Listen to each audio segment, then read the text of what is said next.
सो reasoning के series का आज फर्स्ट डे है।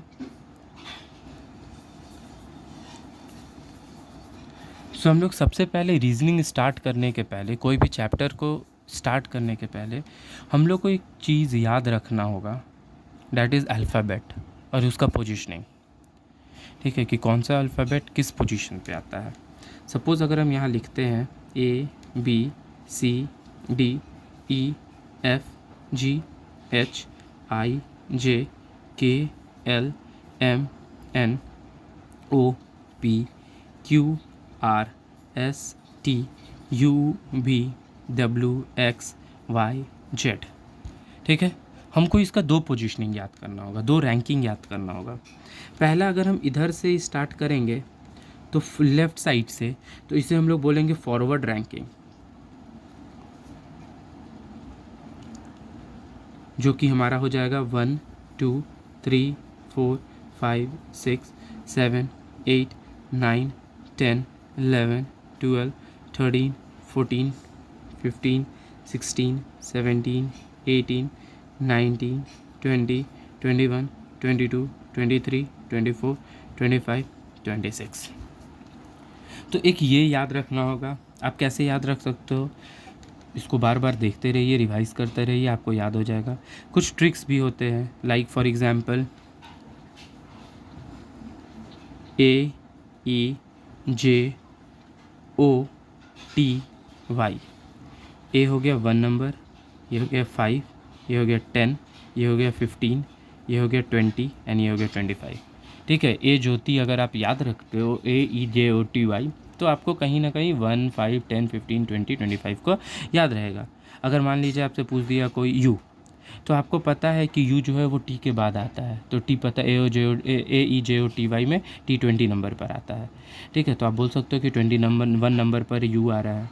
कोई पूछ दिया एच, तो आपको पता है कि हाँ EFGH होता है, तो ई हमको पता है कि 5 नंबर पे आता है, तो EFGH तुरंत आप कवर करके 8 कर सकते हो। तो थोड़ा इसमें टाइम टेकिंग है,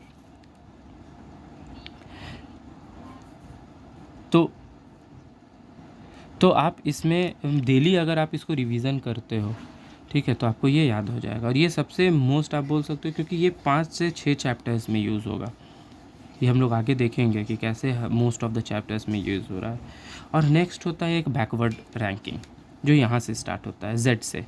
जैसे ये 1 2 3 4 5 6 7 8 9 10 11 12 13 14 15 16 17 18 19 20 21 22 23 24 25 26। जब आप राइट से स्टार्ट करोगे तो आपका ये कहलाएगा बैकवर्ड रैंकिंग। Backward ranking. अब इसमें याद करने का ये तरीका है कि सिंपल सा एक फार्मूला रख लीजिएगा, forward ranking plus backward ranking, ये दोनों को ऐड करके 27 होता है।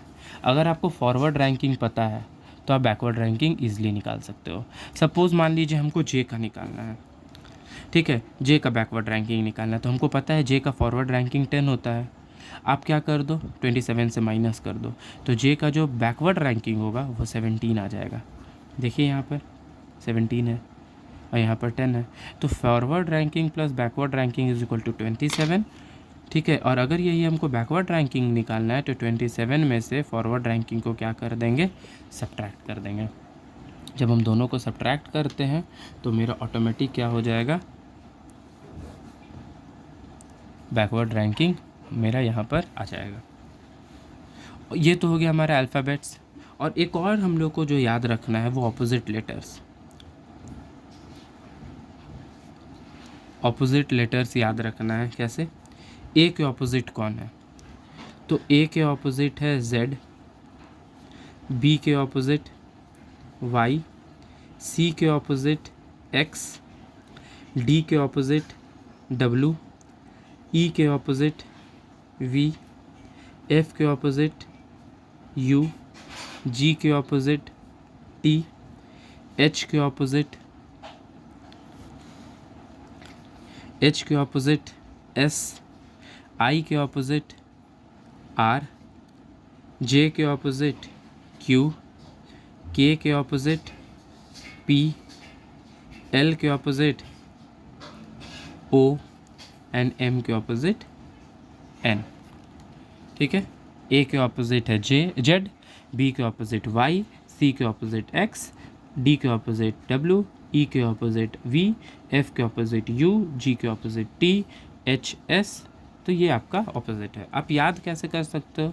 जैसे आपका मैम सपोज़ मान लीजिए एफ यू है, तो आप याद रख लो फालतू से, फालतू का एफ आता है एंड टू का यू आता है, ये हो गया। ई वी कैसे हो सकता है? तो आज के डेट में आप देख सकते हो कि इलेक्ट्रिक व्हीकल्स बहुत ज़्यादा चल रहे हैं, तो आप ईवी से याद रख सकते हैं, इलेक्ट्रिक व्हीकल्स। ठीक है, जीटी कैसे याद रख सकते हो? तो जीटी रोड होता है, ग्रैंड ट्रंक रोड, जिससे आप जीटी याद रख सकते हो। तो तीन तो आपको ऐसे ही याद हो जाएंगे, ईवी व्हीकल्स, इलेक्ट्रिक व्हीकल्स से ईवी, फालतू से एफ और यू। ठीक है, जीटी से जीटी रोड हो गया। एलओ कैसे याद रख सकते हो? लव से, LOVE लव, तो एलओ आपका हो जाएगा। ठीक है, उससे लव हो गया।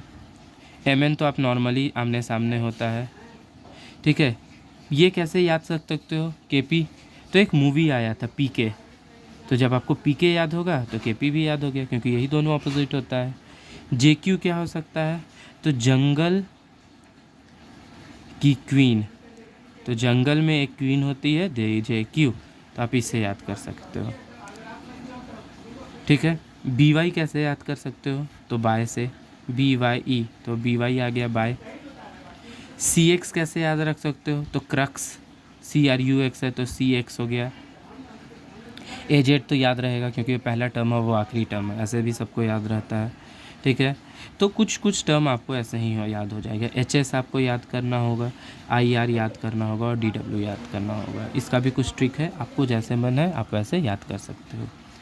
तो इतना आप रिवाइज़ कर आइएगा। कल हम लोग पहला चैप्टर स्टार्ट करेंगे, that is coding and decoding. So thank you.